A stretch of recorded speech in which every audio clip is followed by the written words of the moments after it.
E para isso nós temos a história das fábulas de La Fontaine, as fábulas de Esopo. Por exemplo, se eu quero falar sobre a vaidade, Ricardo, eu conto um caso assim, ó, uma fábula do Esopo. O Esopo conta a fábula do lobo e do grou. Ele diz que o grou, que é um pássaro grande, viu que tinha um pedaço de queijo numa janela. Ele veio voando, pegou o queijo e foi para o alto da árvore para comer o queijo. Mas quando o lobo viu que ele havia pego o queijo, que o lobo tinha farejado o queijo, queria aquele pedaço de queijo também. O grou me tapeou. Como é que eu vou fazer para comer esse queijo? E astuciou. Chegou debaixo da árvore e começou a falar: que belas penas tem esse grou, que formas bonitas, que bico apropriado, pena que não canta. Quando o grou ouviu aquilo, falou: não, eu canto. O queijo caiu e o lobo comeu. Então você conta uma historinha. Você vai falar sobre vaidade e conta uma historinha para começar. Tá claro isso? Também por conto e fábula que eu estou falando, né? Por citação. Eu posso começar, por exemplo, falando sobre a morte, dizendo assim: Confúcio, o sábio chinês, disse uma vez: ao nasceres, todos riam, só tu choravas. Vive de tal maneira que ao morreres, todos chorem, só tu rias. Preparei ou não preparei o ambiente? Hein? Já fiz uma filosofada aqui, ó. Preparei o ambiente para chegar onde é que eu quero, porque eu tenho que fisgar a atenção das pessoas. É aqui que eu fisgo, contando. Então faço uma citação. Ou eu posso dizer: Jesus disse: bem-aventurados os que têm puro coração, porque verão a Deus. Aí eu posso abrir uma estrada. Como é que será Deus? Como é que o Espiritismo fala que é Deus? Deus é uma pessoa? Se Deus é uma pessoa, por que é uma mulher? Por que é um homem e não é uma mulher? Por que ele é branco e não é preto? Por que ele é ocidental e não é oriental? Por que ele é alto e não é baixo? Por que ele é velho e não é jovem? Estão vendo? Estou problematizando, que é uma técnica aqui embaixo, que é por pergunta. Eu posso começar fazendo também a introdução por partes. Diz a doutrina espírita que a reencarnação é uma verdade. Tanto é que no túmulo de Kardec está escrita uma frase que os seus discípulos e a esposa dele acharam que é a que mais resumia a filosofia de Kardec: nascer, morrer, renascer ainda, progredir sempre, tal é a lei. Mas a ciência também fala sobre reencarnação. Muitos cientistas não aprovam a reencarnação, mas muitos outros provam. Eu estou partindo, vocês estão vendo? Por outro lado, a filosofia não tem como explicar as inúmeras diferenças que caracterizam o ser humano. Por que um é branco e outro é preto? Por que um é rico e outro pobre? Por que um é sadio e outro é doente? Por que um é inteligente e outro é analfabeto? Estou partindo a ideia, para aí depois eu ir desdobrando. Isso é só na introdução, entenderam? E finalmente por afirmação. Eu posso fazer uma afirmação assim: Deus não existe. Opa, peraí, numa palestra espírita eu digo isso? Chamei a atenção. Aí eu não, existe sim. A doutrina espírita prova que Deus existe. Pode correr o risco. Por isso que você tem que escolher a que melhor se adapta ao seu jeito de ser. Eu tenho uma palestra que eu começo perguntando para as pessoas assim: quem quer ser feliz, levanta a mão. Todo mundo levanta a mão. Eu parto daí. Se todo mundo quer, por que não é feliz? Então vamos ver. Vamos partir daí. Então você pode começar de vários jeitos. Os que nós estamos sugerindo são esse aqui. Então sempre você vai fazer uma saudação inicial e depois vai fazer a plantação das ideias que você quer defender, gastando numa palestra de 30 minutos, 5 minutos, numa palestra de 50, 10 minutos. Alguma dúvida? Se não me engano, peixinho, vocês podem dormir que eu acordo você. Tá vendo? Já despertou o pessoal. A propagandinha da luz lá na saudação também? Pode você dizer, se você disser assim, ó, Meus irmãos, que a paz de Jesus esteja com todos. Eu estou aqui em nome da USE. A USE, para quem não sabe, é a União das Sociedades Espíritas. Quer dizer, todos os centros espíritas de Franca estão ligados à USE, porque ela é o órgão que representa os centros espíritas. Então começa por aí. Fica bom, claro, principalmente quando a tarefa é em nome da USE. Tá certo? Agora, se é seu próprio, você vai embora. Tá bom? Mais alguma pergunta? Uma colaboração que vocês queiram dar nesse aspecto? Então agora eu já estou fazendo a palestra, vocês estão vendo? A importância de estudar, como preparar, como fazer a palestra.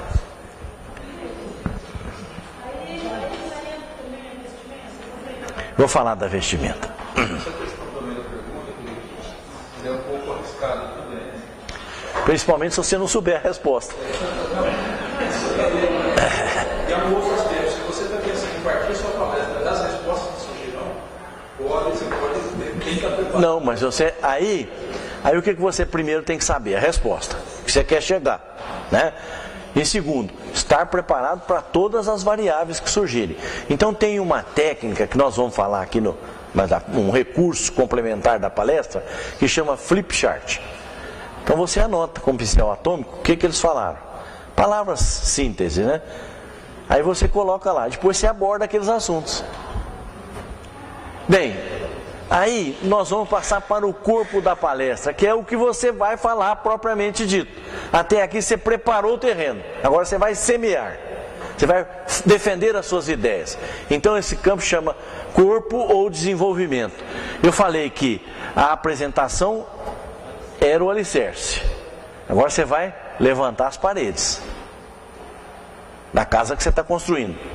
Então se você gastou 5 minutos na palestra de 30 minutos para a apresentação, você vai gastar 20 para defender a ideia. Se você gastou 10, você vai gastar 30. Viram a diferença? Quanto mais tempo você tem para defender as ideias. Aí você vai defender as ideias de acordo com a importância delas. Então, começando das mais simples para as mais complexas, da parte para o todo. Usando esse método, você usa o método de Kardec, que é o sistematizado gradativo. É o método de Kardec. É que a gente aprende do mais simples ao complexo, do interior para a periferia. É o método dedutivo que Kardec usava quase sempre para apresentar os seus textos. Então, você vai usar a importância. Segundo a lógica, quer dizer, uma coisa tem que ver com a outra. Não posso ficar falando de coisas que não tem nada a ver. Então, segundo uma lógica de raciocínio para facilitar o entendimento. Depois, segundo o tempo. É o que eu disse lá naquele outro momento. Coisas da agora, eu não posso falar primeiro de coisas do passado. Então, eu tenho que falar do passado para o presente, para facilitar o entendimento. Isso não quer dizer que em um determinado momento eu não possa me referir lá ao passado. Posso, mas a lógica da apresentação é do antes para o depois, da ideia da idade antiga para a atual. Tá claro? Depois, segundo os tópicos. Como eu disse para vocês, na partição da apresentação, agora eu vou falar dos tópicos que eu separei. Falei que a reencarnação é um dos tópicos da doutrina espírita. Falei que a ciência não prova a reencarnação, não aceita a reencarnação. Aí agora eu vou começar a desdobrar os tópicos. Falei que a filosofia entende a reencarnação de uma forma que não é a que o espiritismo entende. Falei que a religião na Bíblia prova. Quer dizer, os tópicos que eu levantei na introdução, eu vou defender agora. Vou gastar mais tempo com isso. Entenderam? Então eu sei o que eu vou falar, já fiz a apresentação, agora estou defendendo as minhas ideias. Aqui que eu vou me revelar.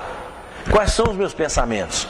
E para eu apresentar os meus pensamentos, eu tive que ter estudado o assunto lá atrás. Eu tive que ter me aperfeiçoado para apresentar. E finalmente apresentar segundo a causa e efeito. O que quer dizer isso? Todo erro que nós cometemos aqui na Terra vai provocar a próxima reencarnação nossa um acerto perante a nossa própria consciência. Esse acerto necessariamente não precisa ser com a dor. A dor é o último recurso que a vida usa para nos corrigir. Se nós não quisermos os outros caminhos, aí vem a dor. Estou falando causa e efeito. Qual que é a causa da dor? Nosso erro. Por isso que lá no Evangelho está escrito, né? O pecador está sujeito ao seu pecado.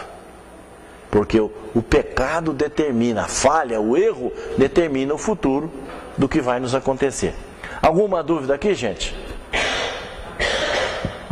Podemos ir em frente, né? Bom, agora eu vou apresentar a conclusão. Eu falei do alicerce da casa, ergui as paredes, agora vou cobrir, fazer o telhado. É a conclusão. Então, essa conclusão para os gregos se chamava peroração. É aquele momento que você vai deixar a sua mensagem final. E ela é a cobertura, e pode ser também igual à abertura. 5 minutos ou 10, dependendo do tempo que você utiliza. E aí você vai recapitular. Eu estava então mostrando para vocês sobre a reencarnação. A reencarnação então, como ficou bem mostrado, é a lei que nos obriga a retornar à Terra toda vez que estamos precisando de evolução. Enquanto não evoluirmos, não vamos fazer outra palestra. Vamos recapitular os pontos principais daquilo que nós falamos. Pode ser também por aplicação.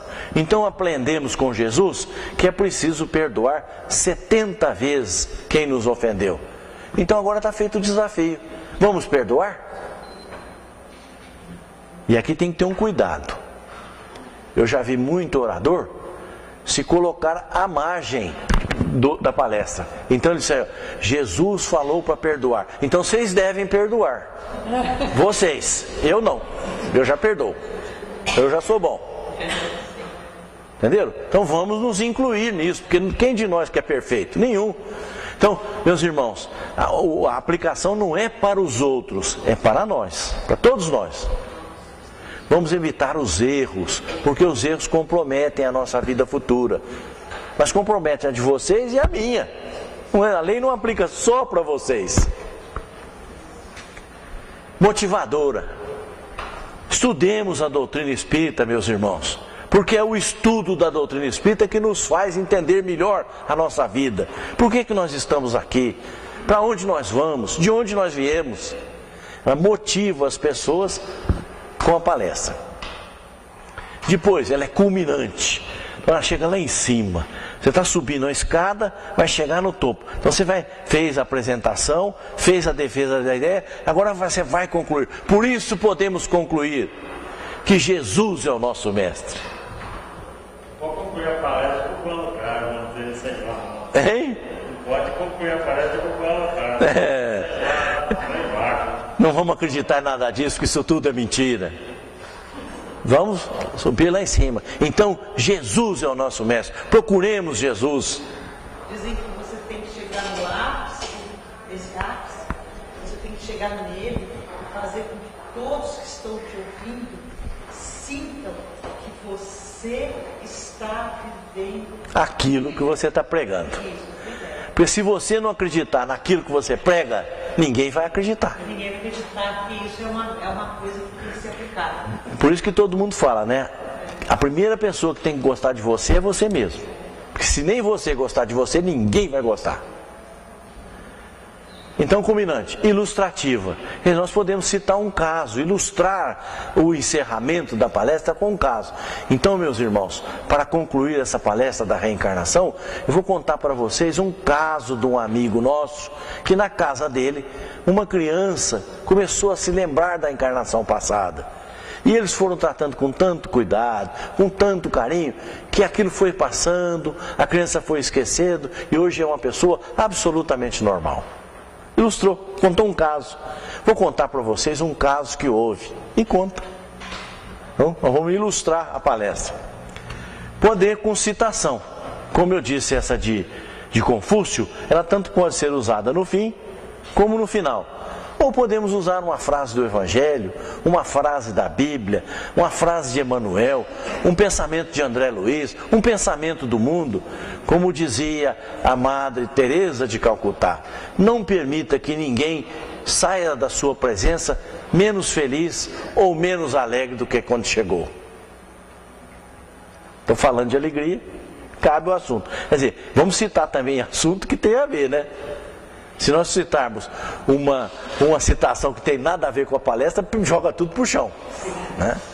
Porque, meus irmãos, a fraternidade é muito bonita, mas quem quiser pode criar boi, porque não faz problema nenhum.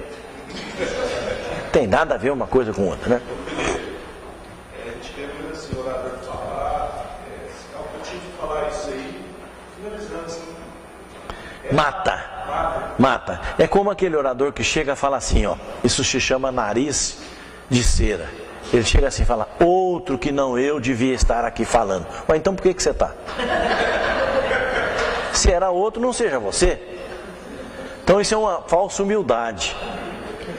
Então, se nem você acredita no que você vai falar, né? Ou então você chegar no final e dizer isso. Bom, pessoal, era isso, tá tudo bom, até logo. Então você não arremata. É a mesma coisa que você fazer um bolo recheado, muito bonito, e não pôr aquela cerejinha lá, para acabar, para enfeitar o bolo. Ela que vai dar o toque. Ou fazer uma empadinha gostosa e não colocar azeitona. Tá claro? Então, esse é o aspecto que nós temos que fazer. Vamos encerrar bonito. E podemos encerrar com poesia. E a doutrina espírita, gente, cada poesia. Eu até tinha combinado com o Marcos Faleiro dele vir aqui declamar umas poesias para nós. Porque vocês, não sei se vocês sabem, o Marcos, além de toda a capacidade que ele tem, ele sabe o livro Cartas e... Não é Cartas e Crônicas. Não. Correio Fraterno. De poesia, ele sabe o livro inteirinho de cor. São mais de 400 poesias de cor. Ele tem uma facilidade para memorizar que é impressionante. Então, ele viria aqui falar para nós hoje como declamar. Porque declamar, vamos ver como o Divaldo declama aquela poesia. Eu já assisti umas 400 palestras dele, ele encerrou as 400 daquele. Nenhuma é igual à outra. Porque ele interpreta aquela poesia. Ele não só... Batatinha quando nasce, se esparrama pelo chão. Menininha quando dorme, põe a mão no coração. Eu posso falar de outro jeito. Batatinha quando nasce, esparrama pelo chão. Ó, não é diferente? Então, posso encerrar com uma poesia. Posso encerrar com um verso só com um verso. Posso encerrar com a frase, mas a poesia com a música. Tem tanta música que fala coisa bonita. O Richard Simonetti, na última palestra que ele veio aqui, ele usou uma música do Raul Seixas, falando sobre a vida. Ficou muito bonito, né? Aquele cantor, o Geraldo Vandré, quando escreveu aquela música, para não dizer que não falei de flores, no final, no estribilho, ele diz assim: vem, vamos embora, que esperar não é saber. Quem sabe faz a hora, não espera acontecer. Olha que chamamento para o trabalho, para a atividade, para aplicar aquilo que nós falamos. Isso é uma poesia, ó. Tá certo? Esse é o encerramento poético. Fica bonito, viu, gente? Para quem sabe fazer, fica muito bonito. Alguma pergunta? Fala. A respeito de ler durante a palestra. Certo. Boa pergunta também. Deve ler? Pode ler. E não tem problema nenhum, mas precisa saber ler. Há uma pessoa aqui em Franca que faz isso com uma maestria perfeita. É o Dr. Kleber Novelino. Ele vai fazer palestra lá no Vicente Paulo, ele leva escrito. Porque ele sente mais segurança. Mas ele não fica...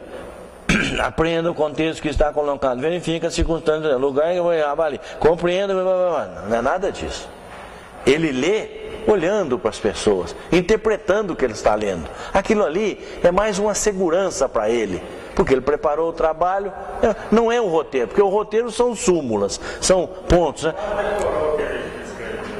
Ele ainda não decorou, porque se ele tivesse decorado ele fechava. Mas ele lê.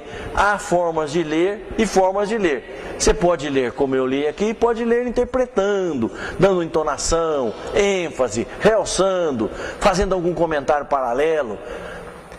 A leitura de palestra é perigosa, porque se você não fizer a leitura bem feita, o pessoal dorme mesmo. Mais uma coisa. Perguntar ao orador, fazer a pergunta para o pessoal dentro da casa espírita. Ele começar perguntando? Não, talvez não. O que você acha disso?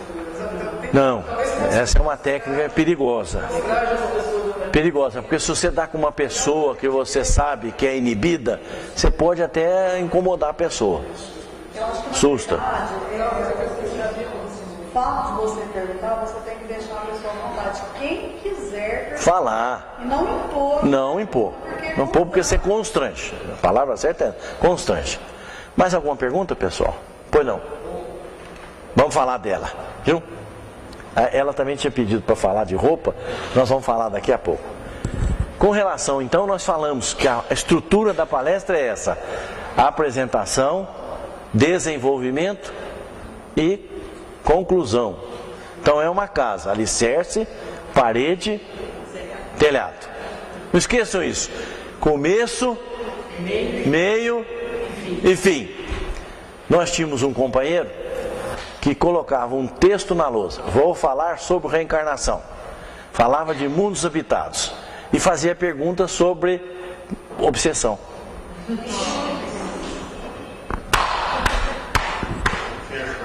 Não tinha nem começo, nem meio, nem fim. Então, uma aula, uma palestra, um comentário tem que ter começo, meio e fim. Alicerce, parede, telhado. Essas técnicas como comentário do Evangelho, assim, de 25, 30 minutos, deveria ser introduzida? Deve ser o quê? Deveria ser introduzida essas técnicas no comentário do Evangelho. Pode e deve. Fica mais rico, você ilustra. Seja de 25, 30 minutos. Isso, se você vai fazer um comentário de tempo, aí é que tá, você precisa saber o tempo que você dispõe para usar melhor as possibilidades. Se você tem menos tempo, usa menos. Se você tem mais tempo, usa mais. Pode contar uma história, tecer o comentário, depois contar outra história que confirma aquilo que você está falando. Oficialmente seria 40, 45 minutos. Essa é uma palestra oficial. É geralmente o tempo de uma aula, 50 minutos. Isso aqui, é bom você abordar esse aspecto, porque, gente, ninguém aguenta uma palestra de mais de 50 minutos. O que destrói uma palestra? O orador falar 1h10, 1h20, 1h30. Ah, mas o Divaldo veio aqui e falou 1h20. Mas, gente, é o Divaldo. Nós estamos falando de nós. É diferente. Então tem orador que vai fazer uma palestra no centro espírita. Primeiro, tem que respeitar o centro espírita. Nós não vamos alterar o centro espírita. Vamos respeitar. Qual é o tempo que o senhor dá? Tem centro espírita que fala: você vai falar 15 minutos no máximo. Pronto, 15 minutos. A gente tem que sempre deixar um saborzinho de querer mais. Exatamente. Muito obrigado pela sua colaboração. A gente tem que deixar um gostinho de quero mais. E quantas vezes é agradável para o orador, porque, como eu disse, todo orador é vaidoso, e eu me incluo nessa daí.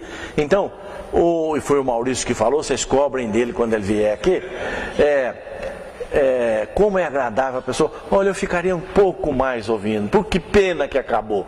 Agora, dureza também eu ouvi: graças a Deus que acabou. Não aguentava mais. E tem, viu, gente? Em questão da imitação, eu estive com as palestras recentemente, o pessoal é discípulo do Divaldo. Eles imitam ele demais. E assim, um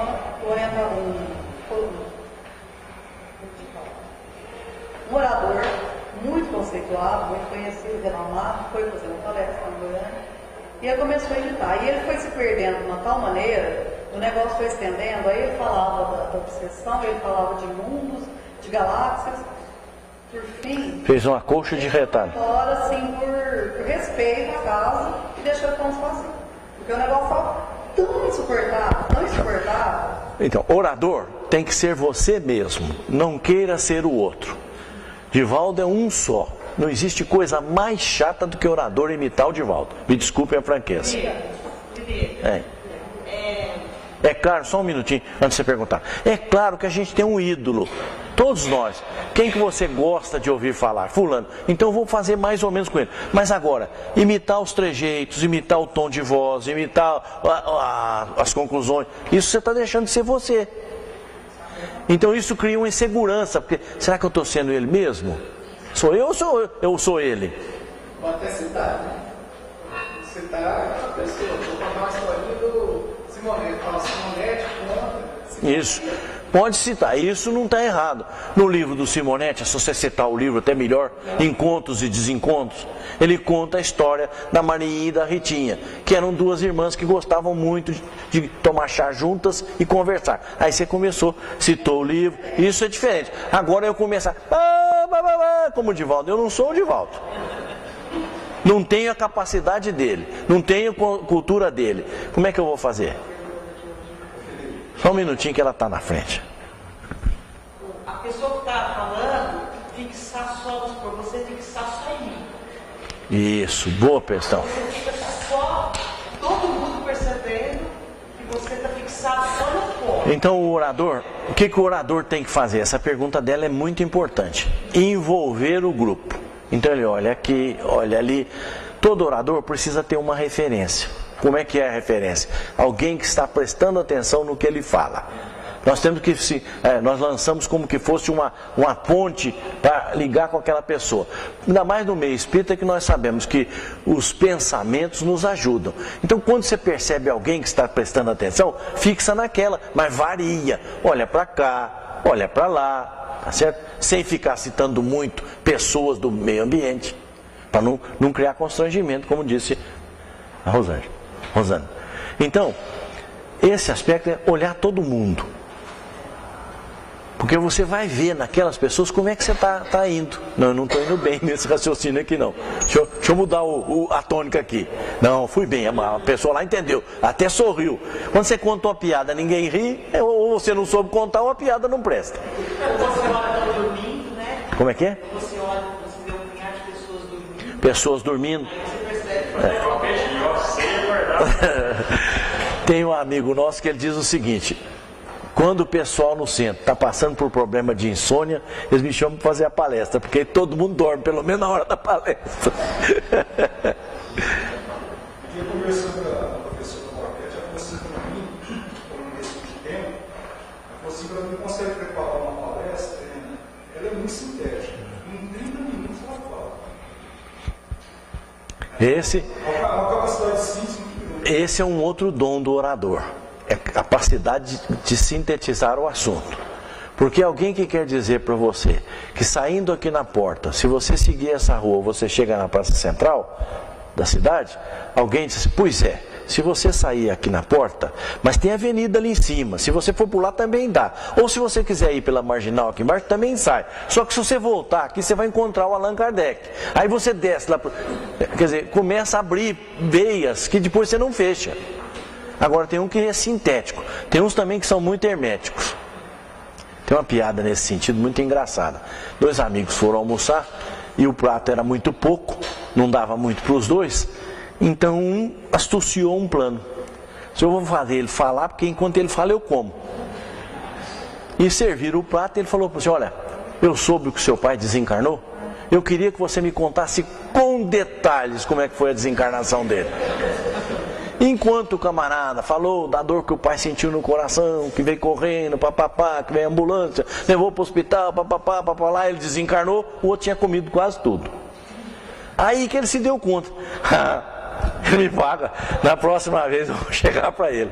Marcaram um novo almoço, foram almoçar, sentaram, quando veio a comida, o que tinha sido enganado virou para o outro e disse assim, olha, eu soube que o seu pai desencarnou, eu queria que você me contasse com todos os detalhes de que ele morreu, de derrame. Pá, pá.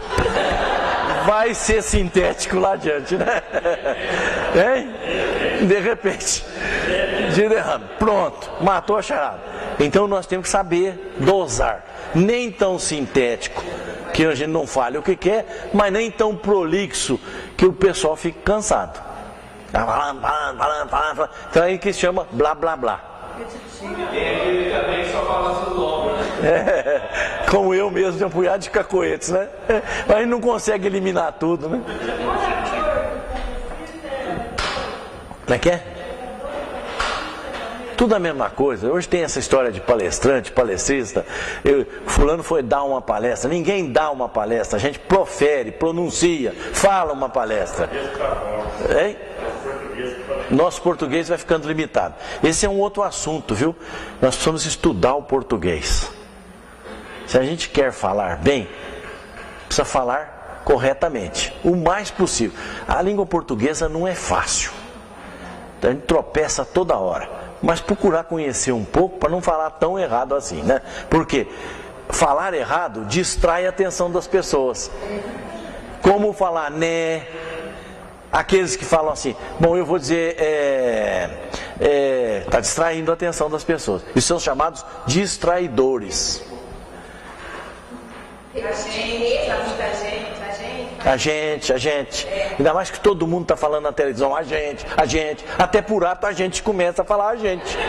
E aqueles que vão procurar anotação? Anotação, perde papel, cai no chão, vai pegar. Estão vendo? Isso tudo é distraidor da atenção que eu quero manter de vocês. Por que eu preciso manter a atenção de vocês? Porque senão eu não transmito a minha mensagem. Que eu vim para cá, eu não vendo o meu peixe. Tinha aqui em Franca, só um minutinho, tinha aqui em Franca um picolézeiro que vendia picolé danado. Eu tive uma distribuidora de picolé, então ele era requisitado, ele chamava capitão. O capitão vem trabalhar para mim, e ele era exigente. Enquanto todos os outros ganhavam 40% do preço, ele exigia 60%. Se não me pagar 60%, eu não vou. E a gente dava os 60% para ele, porque ele era bom. E qual era a técnica que ele usava?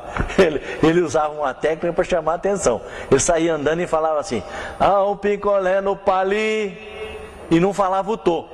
E todo mundo ficava procurando, ele não vai falar o tô ou não vai? Aí ele falava tô, ele é premiar, e não falava o do. E todo mundo ficava esperando ele falar, e ele chamava a atenção do pessoal. Quer dizer, ele desenvolveu uma técnica que ele chamava a atenção e vendia. Ele vendia o peixe dele. Então nós temos que saber vender o nosso peixe, evitando os distraidores o mais possível. A palestra fica feia. O Eduardo está gravando a palestra aqui hoje, e a coisa mais triste é você ouvir uma palestra que o indivíduo usou, o expositor usou muito distraidor. Digamos, aquilo mata a palestra, aquilo fica uma coisa feia, fica desagradável de ouvir. Felipe, você vê uma diferença no espiritismo, como serviço na casa espírita, a diferença em orador, em divulgador e evangelizador? Você vê uma diferença de características nessas pessoas? Eu vejo diferença de gradação. O expositor, quase sempre ele conhece do assunto, mas ele vem e cumpre a tarefa dele. O divulgador já é mais cuidadoso, ele procura colocar a doutrina ao alcance dos outros. E o evangelizador, ele é mais profundo, porque ele tem que arrastar pelos exemplos. Ele não só fala, mas ele exemplifica. Eu vejo, todos estão fazendo a mesma coisa, em diversos níveis. Inclusive, didaticamente, no nosso caso, cada dia do estudo, a gente tem sempre duas pessoas. Por exemplo, nunca a gente coloca assim, um coordenador, a gente coloca dois. Por quê? Porque aquilo complementa. Como se eu falar uma bobagem, que é todo mundo fala, que funciona perfeito. Então, a interação de ter outra pessoa perto, tanto é que Jesus manda que os discípulos vá de dois em dois. Tem alguma razão de ser. Não, ele mandava, no meu modo de ver, ele mandava que eles fossem de dois em dois para não desanimar. Porque ele falava o que nessa época que ele falou? Para quando vocês chegarem e não forem recebidos, sai, bate o pé, tira a poeira e vão embora. Então, porque naquela época era o começo do cristianismo. Então nem sempre um estava tão convicto quanto o outro. Não quer dizer que a técnica de vocês esteja errada. É uma boa técnica. Mas como toda técnica, serve em lugar que tem. Noutra casa que não tem tanta gente, pode ser um expositor só. Agora, fique bem claro isso. O evangelizador, e o Chico prefere evangelizador ao invés de doutrinador, nas reuniões de desobsessão, porque ele assume um compromisso de viver aquilo que ele está falando. Porque evangelizador é aquele que aplica o evangelho. Certo? A gente tem que saber a diferença também entre falar na nossa casa espírita, aquelas pessoas que nós estamos acostumados a ver todos os dias, aquelas pessoas que até por caridade nos ouvem, e falar em outro público. Isso. Tem esses aspectos, né? Pois não.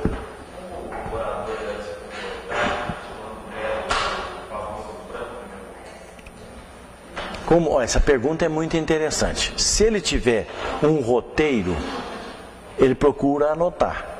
Procura consultar, ainda que disfarçadamente, ou senão ele repete o último conceito e passa para o conceito seguinte que ele ia emitir, que ele está lembrando.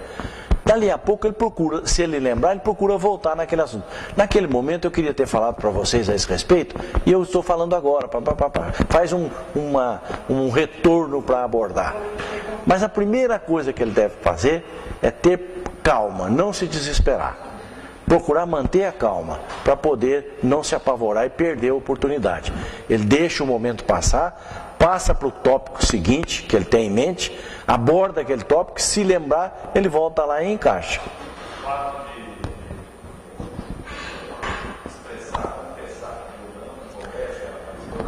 Eu não acho que empobrece. Eu acho que distrai as pessoas. Se der um branco na hora de falar um assunto, você não lembrar, gente, deu um branco aqui. Aí você derruba um pouco, a pessoa desinteressa. Então, passa para um tópico que você lembra, então no seguinte você está lembrado. Fala aquele tópico. Foi bom você perguntar isso, porque eu falei de encerramento poético. Quando nós optarmos por encerramento poético, grava a poesia. Para não chegar a falar e errar o verso. E lê a poesia. Só um minutinho. Para você não errar, durante o dia, hoje eu vou falar lá no Vicente de Paulo. Então eu quero encerrar com a poesia da Maria João de Deus, Recado da Esperança. Então, como é que é a palestra? Como é que é a poesia mesmo? E repete para você. 1, 2, 3 vezes. Para você relembrar, para aquilo ficar no seu inconsciente. Tá certo? Então, para encerrar com poesia, nós temos que estar seguros do que nós estamos falando. O que você falou? Ler é bom, só que não leia como autômato, leia interpretando. Quando olhando nos olhos das pessoas, procurando trazer as pessoas, chamar as pessoas, envolver as pessoas no que você está lendo. Não é que não é errado, é mais bonito falar, é mais decorativo falar de memória. Mas é preferível ler do que falar errado. Tropeçar. Eu acho que a poesia tem que ser realmente um dom, né? O Eliseu tem esse dom. Ele fala aquela poesia de Deus. Pois é. Ele interpreta a poesia. É enorme. Isso. Agora, eu não tenho dom da poesia, né? Então eu prefiro. Tem uma coisa. A poesia. Tem orador que, querendo mostrar que sabe, escolhe a poesia mais longa para falar. A poesia longa, ela cansa o pessoal e ele perde a sequência de onde é que você quer chegar. Então, é preferível uma poesia menor, que a pessoa capte o pensamento, do que ela ficar acompanhando o orador e aquilo não acaba nunca. Uma estrofe, 2 estrofes, 3 estrofes. O soneto, vocês sabem, ele é composto de 4 estrofes, 2 quartetos e 2 tercetos. É a fórmula mais simples de falar poesia. A mais simples é a trova, mas o soneto também é uma forma rápida, você consegue memorizar. Como é que eu decoro? Eu estou falando do que vai falar daqui a pouco, viu, gente? Mas vamos falar, como é que a gente decora a poesia? Primeira coisa que você tem que fazer, dizia o Jorge Santiago, viu, Jandira? É ler a poesia e entender o que o poeta está querendo dizer. Porque a hora que você pegar o que ele quis dizer, aí você segue aquele trilho dele. Então aí você leu lá, ele quer falar sobre a caridade. Então é a caridade que ele quer. Então vamos ver os versos. Então você decora o primeiro verso. O primeiro verso não são os 4. Os 4 chamam estrofe. Um verso só é verso. Então você decora o primeiro verso. Bendito que semeia a caridade. Pronto. Aí você começa a repetir para você mesmo. Bendito que semeia a caridade. Bendito que semeia a caridade. Decorou. Aí quando você quer, passa um tempinho, escreve. Bendito que semeia a caridade. Aí depois vem o segundo verso. Depois vem o terceiro, vem o quarto. Procurando fixar nas rimas. O que ele rimou? Porque os poetas clássicos rimam a primeira com a terceira, a segunda com a quarta. Então você procura decorar. Depois que você decorou, que é capaz de escrever a estrofe, aí você passa para a segunda. Decorou a segunda, do mesma técnica. Decorou, aí você escreve a primeira e a segunda. O dia que você conseguir escrever a primeira e a segunda, é sinal de que você aprendeu, já memorizou. Você é capaz de repetir e capaz de escrever. Aí você vai para as duas últimas. Os 2 tercetos, são 3 versos. Eu decoro o primeiro terceto lá, 3 versos. Decorou. Aí você escreve a primeira estrofe, a segunda estrofe, a terceira estrofe. Escreveu, é sinal de que você sabe. E depois vai para a última. Decorou, escreveu os 4, escreveu o soneto, você sabe de cor. Pode perguntar. Já lá, vamos lá, Mara.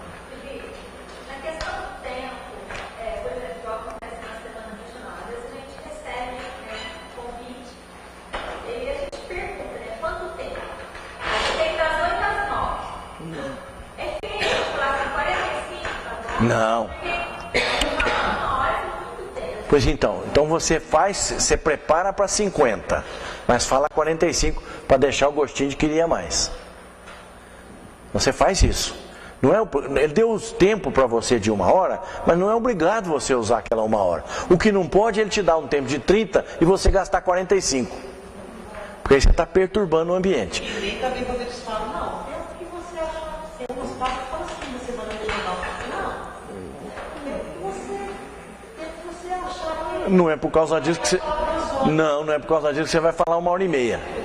Nós devemos ter com cuidado o seguinte, ó. Existe um estudo da psicologia que diz o seguinte, que até 40 minutos nós aprendemos 30% do que é falado. Depois de 40, nós aprendemos 10%. Então depois dos 40, 45 minutos, tudo que você falar vai jogar fora. Então é bobagem ficar falando. Além de você cansar, fica um danado lá vibrando mentalmente para você errar. Para logo, estudante, acaba logo. Tem uma outra coisa. Quando você encerrar, encerra mesmo. Não fica encerrando com a poesia e depois voltando. Porque como então, meus irmãos, agora, viram, e subiu lá no topo, encerrou, para ali. Não volta atrás não. Tá bom? Hã? O pique a gente tem que ter em tudo, né? Primeiro acreditando em você. Eu tenho para falar. Eu sei o que eu vou falar. Aí você fala. Espera aqui, o Saulo por você, viu, moço? Uma dica que eu aprendi durante a memória, você falou assim, para voltar aos tópicos, mas muitas vezes a gente esquece os tópicos. Então porque você não aprendeu? Não, mas tem vezes que esquece mesmo. Uma coisa que eu aprendi é você ter na manga uma história, uma coisa que te marcou muito, uma coisa que você domina perfeitamente. Então, se der branco na memória, eu vou lembrar uma coisa que serve para qualquer reunião, uma coisa de ensinamento. Uma história, né? É o que eu falei, lembra do tópico seguinte, depois volta. Com relação à memória, para guardar, eu uso uma técnica, é a seguinte, como eu falei para vocês, eu vou decorando verso por verso, estrofe por estrofe, e vou tentando escrever aquilo que eu memorizei. Quando eu sei que eu sei, aí eu gravo no gravadorzinho. E toda vez que eu estou no carro, eu ponho para tocar. E vou falando com aquilo que está falando lá. Vou falando. Tá certo? Aí, porque nós temos uma memória auditiva. Então eu uso essa memória auditiva. Bom, pessoal, complementos. Nós já falamos que é preciso estudar, já falamos como estudar, falamos como planejar, falamos como montar a palestra. Tá certo? Agora, recursos adicionais. Primeiro, a voz. A voz não pode ser monocórdia. Mono quer dizer uma, córdia quer dizer um tom só. Porque se nós ficarmos falando de um jeito só, cansa loguinho. A pessoa enjoa logo, perde a atenção das pessoas. Então vamos dar inflexão à voz. A voz é o melhor recurso que o orador possui. É o melhor. Não existe outro. É a voz. Então nós podemos transformar. Diz André Luiz que o som surgiu na Terra, demorou 4 bilhões e meio de anos para o som surgir na Terra. Para os animais emitirem som. E nós estamos com esse som aqui e não sabemos usar.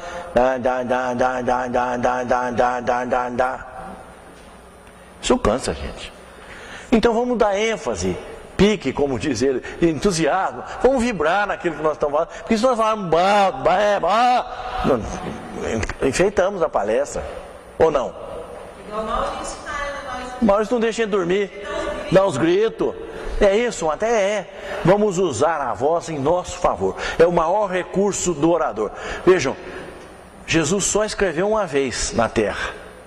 Foi quando ele falou com a mulher adúltera. Enquanto eles estavam pensando, ele abaixou e escreveu. Mas ele só usou o quê? A voz. E fez a mais bela pregação que nós conhecemos. Então vamos usar a voz como recurso a nosso favor e não contra nós. Depois, a voz metálica. Tem gente que tem uma voz metálica, aquele timbre da voz metálica, que parece um metal encostando no outro metal. E existe cura para isso. É só ir num fonoaudiólogo que ele vai mostrar como é que a gente faz para usar a voz. Existe a voz que é de foguete, que é chamada voz de foguete. Começa baixinho, lá na frente. Também incomoda. Porque a pior coisa que tem, a gente não está ouvindo o que o cara está falando. O que é que ele está falando mesmo? Né?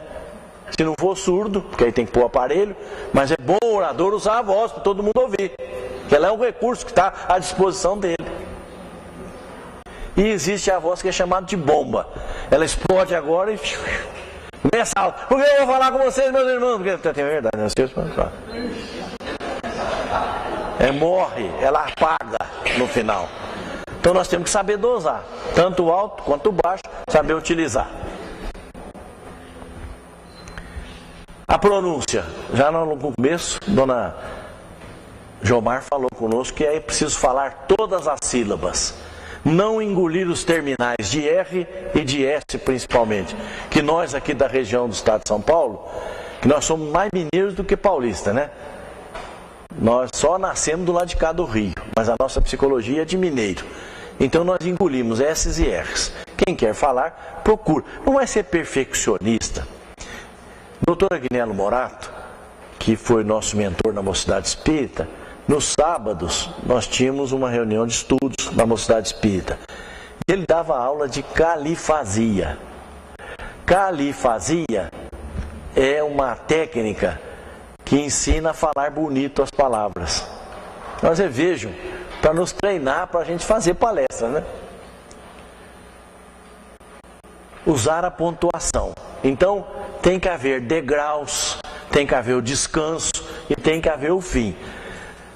Vocês sabem o que é uma vírgula? A vírgula é um degrau. Nós temos que saber usar a vírgula. Porque às vezes uma vírgula muda o sentido da frase. Se eu disser a frase assim, não mande mais macaco. Mas se eu puser uma vírgula no não, fica diferente, né? Não, mande mais macaco. Uma vírgula que mudou o lugar. Mudou o sentido da frase. Então nós temos que saber usar a pontuação. Não emendar uma frase na outra, não atropelar. Por isso que existe vírgula, ponto e ponto final. Ponto e vírgula, subir na escada. Vírgula é um degrau. Estou subindo a escada. Cada degrau eu tenho que dar um passo, tenho que fazer uma parada. A ponto e vírgula, o ponto e vírgula é aquele pedaço da escada que a gente para respirar. Tomar um fôlego para continuar subindo. E o ponto final é o encerramento da subida. Então nós temos que saber usar essas técnicas para que nos tornarmos mais compreendidos. Falei da califasia e correção nas palavras. Há algumas palavras no português que a gente pronuncia de forma errada. Então a gente tem que procurar saber as palavras. Existe um livro do Pedro Bloch que cita uma série de palavras que nós usamos na linguagem portuguesa de forma errada. Gratuito. A palavra é gratuito, nós falamos gratuito. Isso distrai as pessoas. Então nós temos algumas palavras principais do nosso uso do dia a dia, nós precisamos falar corretamente, para não distrair a atenção das pessoas. Agora, não é falar português de Essa de Queiroz, porque isso aí não, a gente nem aguenta. Mas falar um mínimo necessário, né? Estão entendendo o que eu estou dizendo?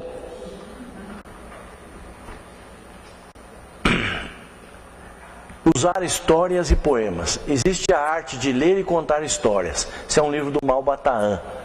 Malbataan foi aquele professor do Rio de Janeiro que ele contou aquelas histórias do Oriente. Então contar uma história tem uma arte que começa do começo, meio e fim.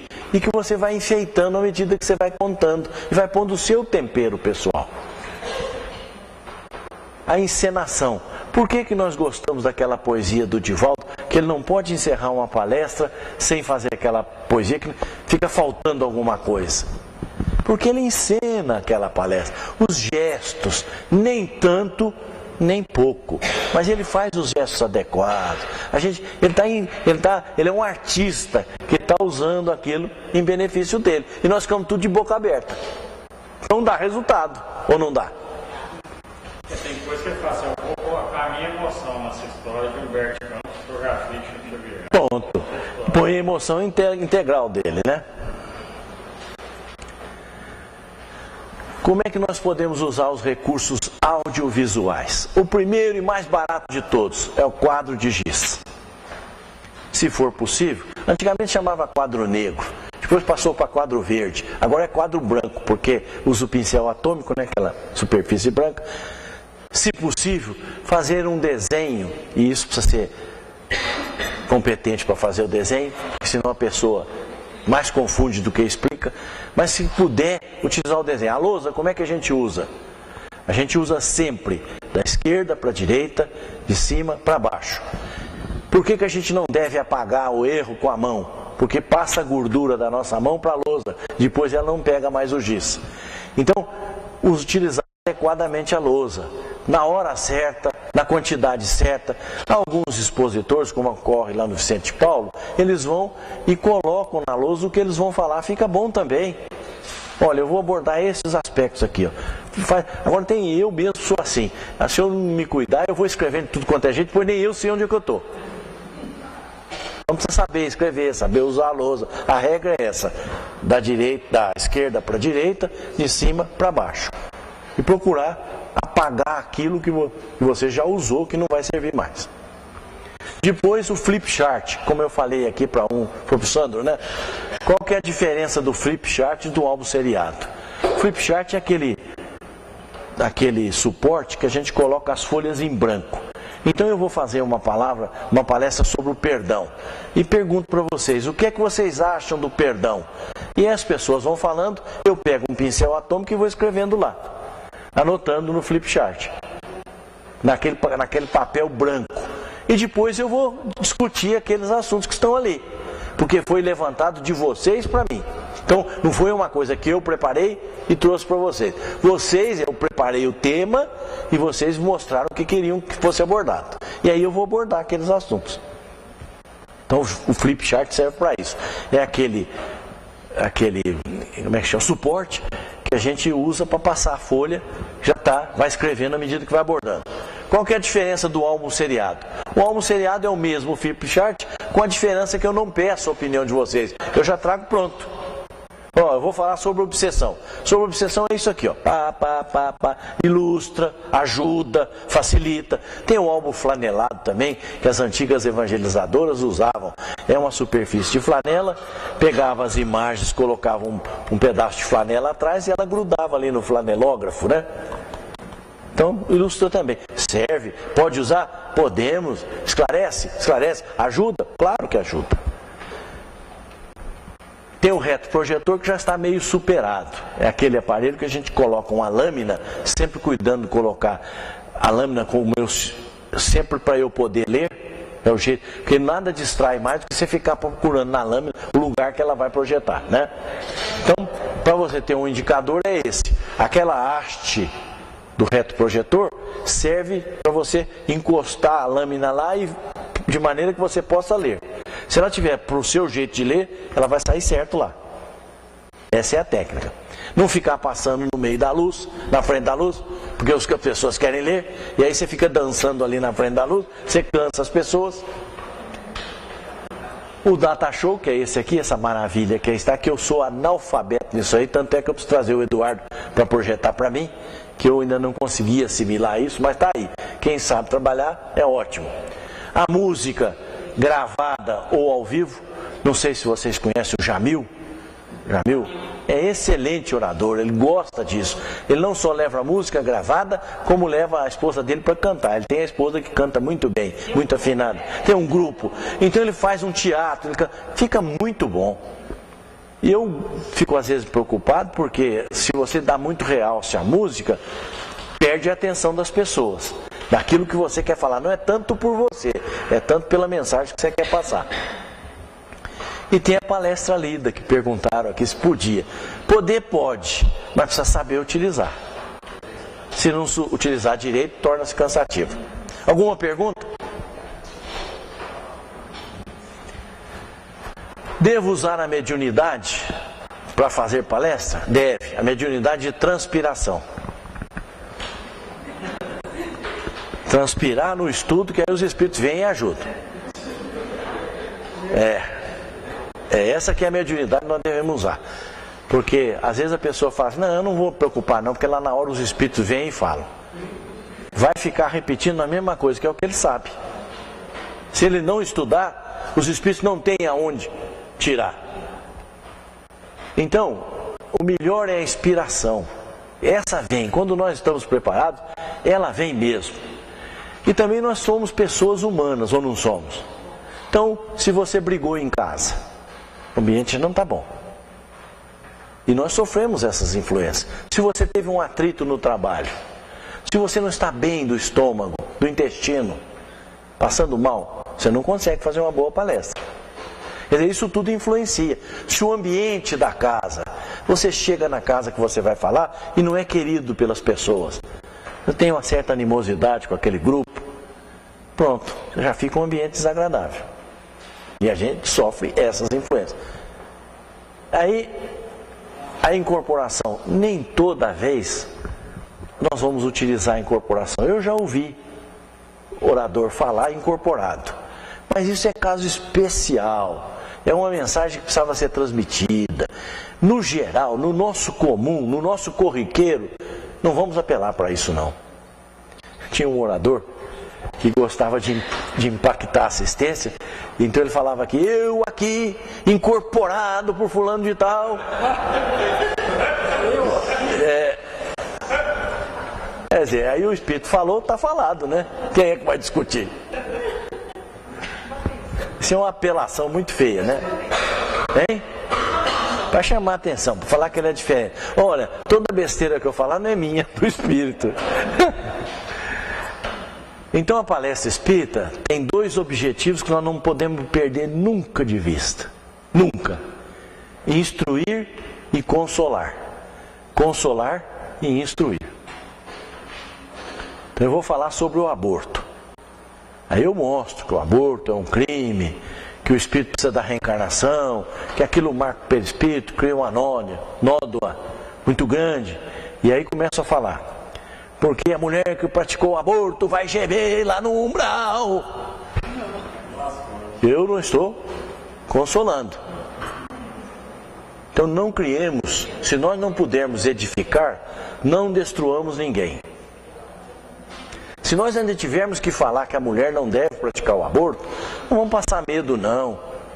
Não está perdida não. Cometeu um erro, realmente é um erro, mas tem tanto jeito de reconciliar isso. Adota uma criança, monta uma creche. Quer dizer, não vamos desanimar a pessoa, não vamos criar mais peso que a vida já tem para a pessoa, gente. É porque o objetivo não é esse. É justamente ajudar. Quantas vezes a pessoa trabalhou o dia inteiro, uma luta danada em casa, não tem dinheiro, o filho doente, a mulher complicada, e chega no centro espírita para ouvir sabão ainda, para a gente ficar pondo coisa na cabeça do coitado? Será que isso é caridade? Por isso que o livro chama Caridade do Verbo. Por isso. Porque o intuito maior desse tipo de trabalho realizado não é para provar que você sabe mais do que você é isso ou aquilo. É justamente para você desenvolver a tua caridade para com o próximo, porque você está levando amor. Exatamente, para consolar e instruir. sai uma pessoa do centro espírita pensando em suicidar. Eu não falei uma palavra para ela, nada, para consolá-la, para dizer para ela que o suicídio é uma besteira, que não vai resolver problema nenhum, que vai complicar, que ela não mata, ela não se mata porque ela não morre. Tem até um livro espírita que chama Não Se Mate, Você Não Morre. E a responsabilidade do orador? Então, vamos dizer para a pessoa, gente, não faça o suicídio, tente outra vez. Às vezes a porta está fechada, mas ela está abrindo dali a pouco, mais um pouquinho mais. Não é um problema. Os chineses não têm uma escrita como a nossa, que é da esquerda para a direita e com letra colocado, com letra formando palavra, palavra formando frase, frase formando conteúdo. O chinês ele faz símbolos que são chamados ideogramas. Cada ideograma tem um significado. Às vezes um ideograma é uma página inteira de conteúdo. Então na China tem um ideograma que, se você olhar de frente assim, é o ideograma que significa crise, diante da crise. Mas se você virar o ideograma de lado, significa oportunidade. Quer dizer, nós estamos olhando crise ou estamos olhando oportunidade? Você decide. Então nós temos que falar para a pessoa isso, ó, a crise que você está vivendo é uma oportunidade muito boa para você evoluir, para você avançar, para você testar a sua personalidade, porque Deus está reservando uma coisa ali na frente para você, muito séria, muito, e se você não passar nesse teste, Ele não pode te dar esse outro. Agora eu pego aqui e começo a falar da desgraça da vida, que o mundo está acabando, que a sociedade está uma porcaria. Poxa, o cara trabalhou, isso até desrespeito ao sujeito, trabalhou o dia inteiro, eu fico olhando só as feridas, não falo nenhuma coisa para consolá-lo. Confie em Deus, meu irmão. Deus é seu pai, não é padrasto. Ele quer ajudá-lo. Paulo disse lá na epístola dele, se Deus é por nós, quem será contra nós? Então, vamos erguer as pessoas. Esse é o trabalho da palestra espírita. Tem que a questão do bem e da multidão. Pedro escreveu na epístola dele, né? O amor cobre a multidão dos nossos pecados. Então, posso pecar que o amor está aí, não é isso. Mas também não vou ficar pensando só no sofrimento, só falando em sofrimento. Bom, o nosso irmão lá falou, e eu deixei para o final, para realçar para vocês que o orador é a pessoa mais visível.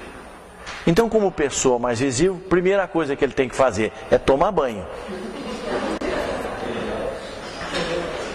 Tomar banho. Ele precisa se apresentar com uma roupa decente. Roupa decente não quer dizer roupa de grife, de moda, não é isso. É uma roupa adequada. Porque a roupa não pode ser mais do que ele. Ele tem que ter uma roupa porque ele não pode vir falar pelado. Né? Que é aí que ele vai chamar a atenção mesmo. Mas ele tem que saber adequar a roupa.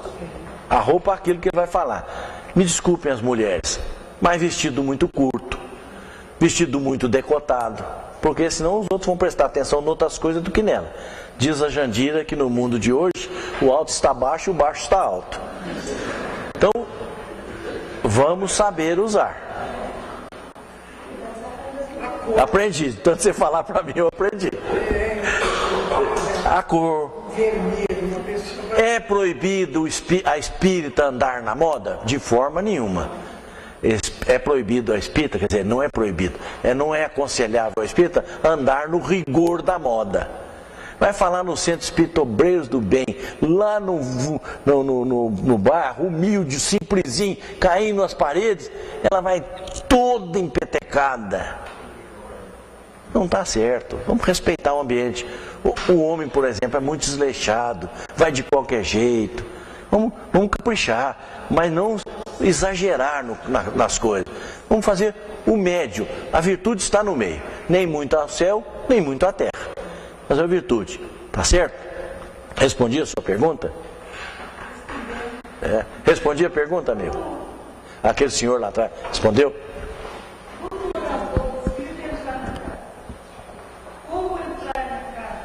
Na casa espírita? Com o pé direito. Entrar do jeito que você é.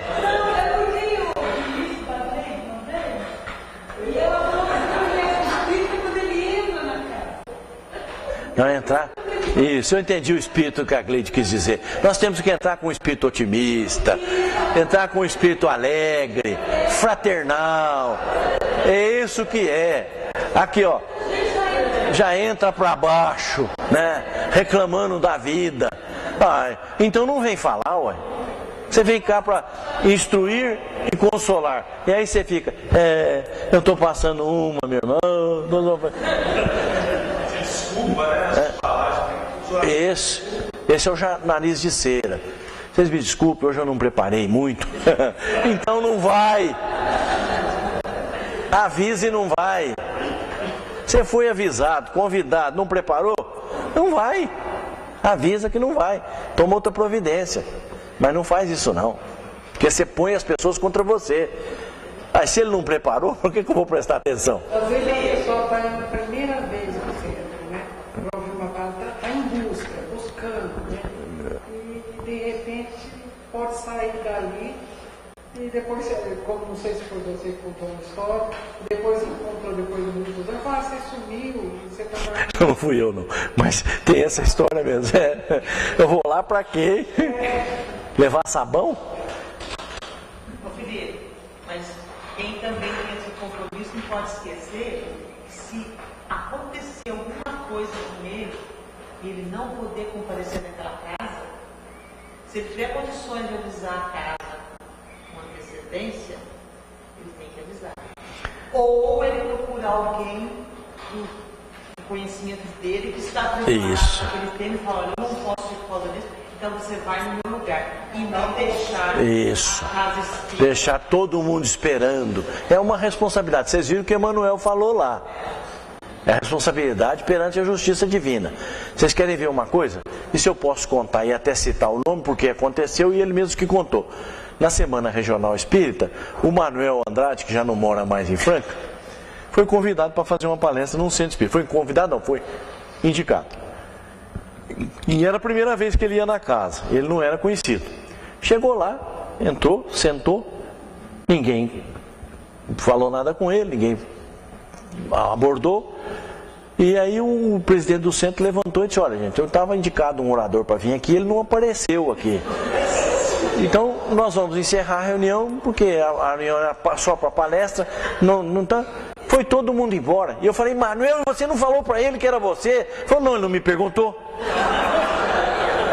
Como se apresentar? Ora, quando eu vou fazer uma palestra, se eu fui convidado, eu tenho alguém que me convidou. Então vou marcar o nome. A Maria me convidou, telefonou. Se eu sou da Semana da USE, eu sou em nome da USE, poxa, quer maior indicação do que essa? Eu não estou falando de mim. A USE me mandou falar aqui. Então eu estou vindo. Então vou me apresentar. Chegar. A gente tem mesmo um pouco de vergonha, mas chega e apresenta. O senhor que é o presidente da casa, eu sou o orador que foi indicado para falar. Qual é o problema? Eu contei esse caso do Manuel, não é invenção não. Vocês podem perguntar para o Manuel. Quando forem fazer uma palestra fora, ou aqui na cidade mesmo, um centro que vocês não conheçam, vai antes, vai conhecer, porque as ruas, onde é que é o bairro? Qual é o ponto de referência? Para você não errar. Porque se você deixa para ir à última hora, vai um pouquinho antes. Se você deixa para a última hora, corre o risco de furar um pneu, de você errar o caminho. Fala assim, mas essas são coisas tão bobas, eu só estou lembrando, né? Se vai ser uma palestra fora, marca o telefone da pessoa, marca o encontro, onde é que você vai encontrar com a pessoa. Procura saber se a casa lá é casa espírita mesmo. Porque às vezes te convidaram para outras coisas, né? Pois não. Vou colocar cada um tem uma forma de enxergar e às vezes como você coloca essa posição. Logicamente, cada orador, cada pessoa que se predispõe a fazer uma apresentação na casa espírita, principalmente num evento desse tipo, cada um sabe das suas condições, mesmo ter estudado, como você citou, igual, pode acontecer de chegar na casa que ele foi indicado para fazer, chegar lá e ele vê alguém na plateia e que ele se sinta não diminuído, mas ele sabe o que a pessoa sabe. Por exemplo, você vai chegar lá, parece que está um Divaldo sentado, ou peixinho. Mas eu saio numa boa. Eu não vim aqui para falar para o Divaldo. Eu vim para falar para vocês, gente. Então eu vou falar para vocês o que eu sei. E não querer ser o Divaldo. Porque pode estar a pessoa, a dona Antonieta Barini. Quem duvida do conhecimento da Antonieta Barini? Ninguém pode duvidar. Ela, quantas vezes a dona Antonieta ouviu palestra de gente lá na Nova Era que foi aluno dela, inclusive eu. Hein? Eu. Quer dizer, e qual foi o problema? Eu não falei para a dona Antonieta. Eu falei para os outros, que eu nem sabia quem era. Que aliás é uma técnica boa para quem é míope. Tira o óculos, não enxerga ninguém. Não estou vendo ninguém. Não sei quem é, que eu não enxergo mesmo. Então agora, se eu puser o óculos, eu sei quem é, mas ignora a pessoa. Porque se eu ficar preocupado com ele estar sentado ali, eu não faço a palestra. Uma outra coisa que eu gostaria de citar aqui para encerrando, é o cuidado que o espírita tem que ter com certas expressões. O espírita na palestra não deve falar palavrão. Eu acho que isso aí não deve falar em lugar nenhum. Mas não deve citar expressões chulas, ainda que os outros aí falem. Mas nós não podemos falar. A palestra espírita também tem esse lado de edificar, que é o instruir. Então vamos usar os termos melhores. Tem gente que não se acanha. Se pode falar bumbum, fala outra palavra mais pesada. Pode falar poupança, fala uma outra coisa mais pesada. Então, vamos ter cuidado. Isso o que é? É respeito ao ambiente. O ideal é a gente não falar nunca. Mas tem uns que gostam de contar piada suja, tem uns que gostam de falar palavrão, tem uns que misturar política. Oh, boa lembrança. Eu fui a uma palestra no Recife uma vez e tinha um orador, ele já está até desencarnado, eu não vou citar, mas ele foi fazer a palestra, levantou e começou a falar mal do Maluf. Olha, uma palestra espírita para falar mal do Maluf, não que eu seja adepto do Maluf, mas ali não é o lugar. Porque se tiver alguém que gosta do Maluf, ou do PT, ou do PSDB, ou de quem for, essa pessoa vai ficar com raiva de mim. Eu estou ofendendo. Hein? Dos primos, hein? Ele é primo. Então, ora, nós não temos que fazer isso. A palestra espírita não é para isso. Então vamos evitar. Hein? Espera aí. E querem saber de uma outra? No começo da oratória espírita, quando eu fui ouvir as primeiras palestras, como era no tempo que estava precisando fincar o espiritismo mesmo, o maior hábito do orador espírita daqueles 1960 era chegar e falar mal da Igreja Católica principalmente. Não vamos fazer essa besteira. O espiritismo é grande porque é grande, não é porque os outros são pequenos. Aí falavam mal da igreja assim, metia o pau na igreja. Não quer dizer que a gente não possa citar o pensamento da igreja, mas vamos respeitar, são nossos irmãos. Ai de nós os espíritas se não fosse a igreja. Ai de nós os espíritas, nós íamos desfigurar a doutrina espírita. Ai de nós os espíritas se não fossem os evangélicos, porque se não tivesse havido o protestantismo, não surgia o espiritismo. Porque o primeiro golpe para a igreja aceitar o espiritismo foi o protestantismo. Então Lutero é missionário, gente. Nós temos que agradecer a Deus o Lutero e não ficar criticando. Mas esses desvios, isso é problema deles, não é nosso. Eles com Cristo, eles que acertem lá. Por que não vão ficar falando mal do que nós não sabemos, não conhecemos bem? E depois também foge do conceito básico da doutrina, que é a caridade. Caridade. O espírita que critica as outras religiões, ele não aprendeu a doutrina espírita. Porque se ele tivesse aprendido, ele não estaria criticando. Porque o pessoal não criticou ninguém. Jamais ele criticou quem quer que seja. Então, meus irmãos, esse é o estudo que eu queria trazer para vocês. Foi o que eu pude, né? O Paulo de Tarso falava o seguinte: dai o melhor que puderdes. Se pouco, dai com amor. Eu digo para vocês, eu fiz com amor. Muito obrigado pela atenção de vocês. Obrigado.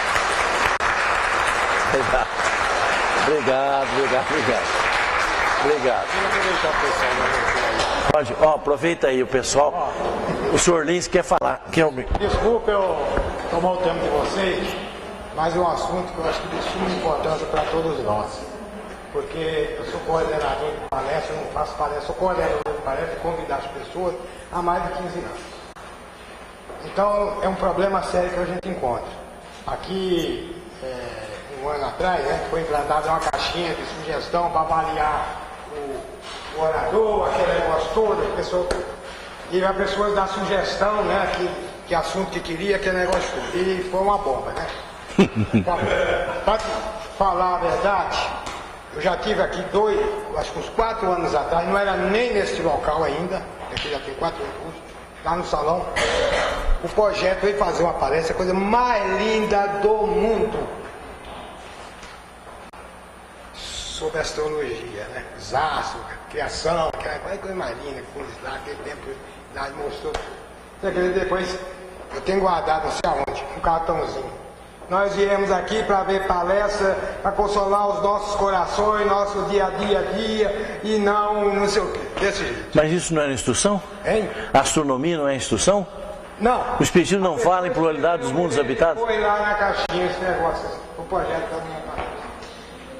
Quer dizer, é difícil agradar gregos e a troianos. Eu estou com uma dificuldade tremenda, porque eu ainda estou com o pessoal que foi indicado aí, tem uns temas aí para indicar, né, para falar, para depois eu voltar, porque eu acho que vale a simplicidade da pessoa, aquilo que você falou, ele dá de si de coração para si, né? E eu quero também aproveitar.